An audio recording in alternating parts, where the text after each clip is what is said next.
जय हिंद। ये आज़ादी अगर कोई सोचे कि हमें मुफ्त में मिली है या किसी ने प्लेट में लाकर रख दिया है या किसी ने भीख में दे दिया है, तो ये आज़ादी हमें वैसे नहीं मिली है।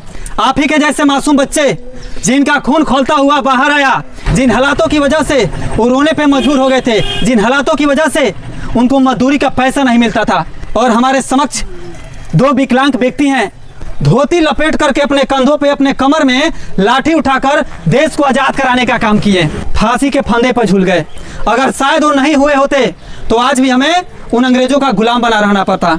आज 15 अगस्त है और आज ही के दिन 1947 में हमारा देश आज़ाद हुआ, और आज़ादी के दिन, आज़ादी के खुशी में, इसके शुभ अवसर पे पूरे देश में झंडे लहराए जाते हैं और इस देश के लोगों को बताया जाता है कि हम आज़ाद हुए हैं। हमें आज़ाद हुए 79 वर्ष हो चुके हैं। आज हम बच्चों के साथ उपस्थित हैं। ये बच्चे आज़ादी के जश्न में डूबे हुए हैं। सभी लोग खुश हैं आज? yes! सच में? yes! तो आप लोग जानते हो कि आज़ादी का मतलब क्या होता है?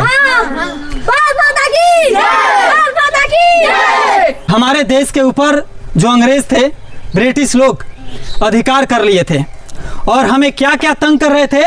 हमें शिक्षा से दूर रखे थे। हमारे जो पूर्वज थे उनको गरीबी में रखना चाहते थे। वो नहीं चाहते थे कि भारत के लोग मतलब पढ़ लिख कर आगे बढ़े, शिक्षित हों। उनसे काम करवाया जाता था 16 से 20 घंटे, और जब काम करके मजदूरी करने कोई मांगने जाता था तो उसको कोड़े से पीटा जाता था। किससे? कोड़े से मारा जाता था और तंग किया जाता था और उनकी मजदूरी नहीं दी जाती थी। और यही नहीं, हमारे ज़मीन पे, हमारे घरों पे हक अपना जमा करके हमारे अधिकार को छीनते थे। हमारी घर की जो माता महिलाएं होती थी ना, माता बहनें, उनको तंग किया जाता था। और जब हमारे कुछ उसी में से महापुरुष लोग, क्रांतिकारी वीर योद्धा सामने आए कि हम लोग आखिर में इन हालातों में कैसे रहेंगे, कितना दिन तक रहेंगे। अगर आपको कोई दबा करके घर में बंद करके रखे, आपसे काम कराए, पैसा ना दे, तो आप लोग रहना पसंद करेंगे? नहीं ना रहेंगे? इसी को देखते हुए हमारे देश के एक से एक वीर क्रांति ऊपर हुए। आप ही के जैसे मासूम बच्चे जिनका खून खौलता हुआ बाहर आया और उन लोगों ने संकल्प लिया कि हमें इससे क्या करना है, मुक्ति पाना है, इससे छुटकारा पाना है और अपने देश के लोगों को आज़ाद कराना है। 1, 2, 10, 20, 50 लोगों को नहीं, बल्कि हमारे देश में उस समय लगभग 34 करोड़ के आसपास जनसंख्या थी। उतने लोगों को आज़ाद कराना था, उतने लोगों को उन हालातों से निकालना था जिन हालातों में वो गरीबी में चले गए थे, जिन हालातों की वजह से वो रोने पे मजबूर हो गए थे, जिन हालातों की वजह से उनको मजदूरी का पैसा नहीं मिलता था। लेकिन आज आज़ादी के बाद बच्चे, बुजुर्ग, महिलाएं और हमारे समक्ष दो विकलांग व्यक्ति हैं जो दोनों पैरों से ही काफ़ी रूप से मतलब विकलांग हैं। ये चल नहीं सकते हैं, ये भी नहीं चल सकते हैं। बात सच है या नहीं? सच है ना? हाँ। लेकिन आज़ादी के बाद सबको अधिकार मिला कि आप चल सकते हैं, घूम सकते हैं, चल सकते हैं, घूम सकते हैं, बोल सकते हैं, अपने हक की आवाज़ उठा सकते हैं, आप शिक्षा पा सकते हैं, आपको निःशुल्क शिक्षा दिया जाएगा और इस देश को क्या सशक्त और मजबूत बनाया जाएगा। तो आज हमें खुशी हो रही है कि नहीं हो रही है? हो रही है ना? हाँ। और एक बात और बताना चाहता हूँ कि ये आज़ादी अगर कोई सोचे कि हमें मुफ्त में मिली है या किसी ने प्लेट में लाकर रख दिया है या किसी ने भीख में दे दिया है, तो ये आज़ादी हमें वैसे नहीं मिली है। इस आज़ादी के लिए 1857 से लड़ाई जारी हुआ। मंगल पांडे ने इसकी शुरुआत की, रानी लक्ष्मीबाई ने इसके लिए लड़ा जो एक महिला थी, महात्मा गांधी जो एक बुजुर्ग होकर, आज के जो बूढ़े लोग हैं वो लोग खाने में आराम फरमाते हैं, खटिए पर सोए रहते हैं, बोलते हैं क्या कि हमारी उम्र हो गई है, अब क्या करने का, आराम करने का। अब हमें क्या करना है? आराम करना है, कुछ नहीं करना है।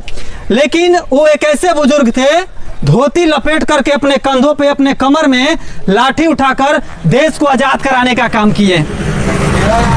वही भगत सिंह, सुखदेव और राजगुरु जिस उम्र में आज के युवा हमारे जैसे या हमारे जो भी भाई बहन हैं वो लोग क्या करते हैं, नौकरी के पीछे जाते हैं, उस उम्र में उसने अपने घर द्वार को छोड़ करके, त्याग करके इस देश को आज़ादी कराने के लिए क्या किया?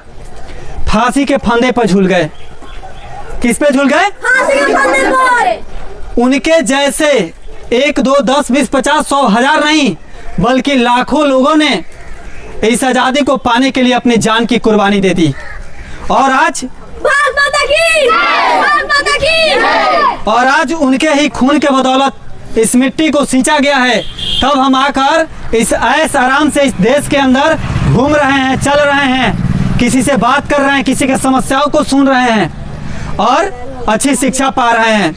अगर शायद वो नहीं हुए होते तो आज भी हमें उन अंग्रेजों का गुलाम बना रहना पड़ता, उन अंग्रेजों से छुटकारा नहीं मिलता। लेकिन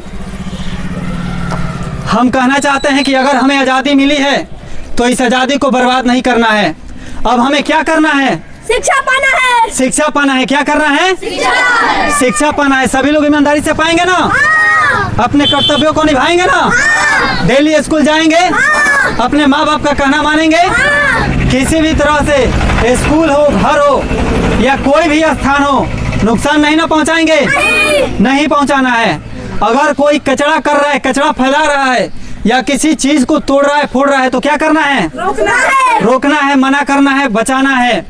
आज़ादी का मतलब ये नहीं कि जो मर्जी सो कर रहे हैं, किसी को मार रहे हैं, किसी को घायल कर रहे हैं, ऐसा नहीं करना है। आज़ादी का मतलब ये करना है कि हमको सही काम करना है। क्या करना है? सही काम करना है। हमारे पास दिमाग है ना, मानसिकता है ना, किस लिए है? सोचने के लिए है। और जब उससे अच्छी अच्छी बात सोचेंगे, अच्छा कार्य करेंगे, तब हमारा देश आगे बढ़ेगा।